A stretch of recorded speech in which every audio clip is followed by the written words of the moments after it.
If you've never tried Cuban shortbread cookies, you're gonna love them. These cookies are soft, buttery, and ready to dip in your Cuban coffee. First things first, measure your flour the right way. Don't scoop straight from the bag. Lightly spoon the flour into your cup and sweep the top flat. Precise measuring is everything, and honestly, a kitchen scale is your best bet when baking. Now, cream together your vegan butter and sugar until it's smooth. Next, add vanilla, lime zest, salt, and rum extract if you want. This is where that classic Cuban flavor comes alive. Add your flour in stages until a soft dough forms. It should come together easily, but not be sticky.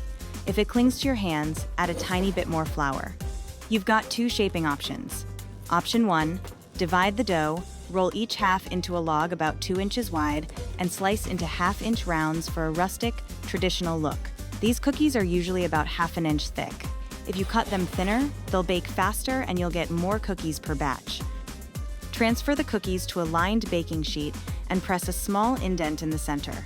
You only need the indent if you're adding guava paste or jam.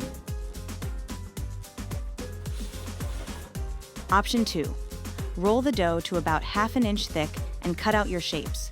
If your rolling pin doesn't have guides, slide chopsticks or wooden spoons along the sides to help you roll evenly. If you're using guava paste, cut tiny circles and place them in before baking. They'll soften perfectly in the oven. If you're using guava jam or preserves, wait until the cookies cool and spoon a little into the center for a glossy finish. Bake at 350 degrees Fahrenheit or 175 Celsius for 15 to 18 minutes. Let them cool on the pan for 10 minutes. If you're using guava jam, this is where you add that final touch. And that's it. These Cuban shortbread cookie are what your Cuban coffee has been waiting for. Save the recipe and treat yourself. Visit nutsandtwigs.com for details.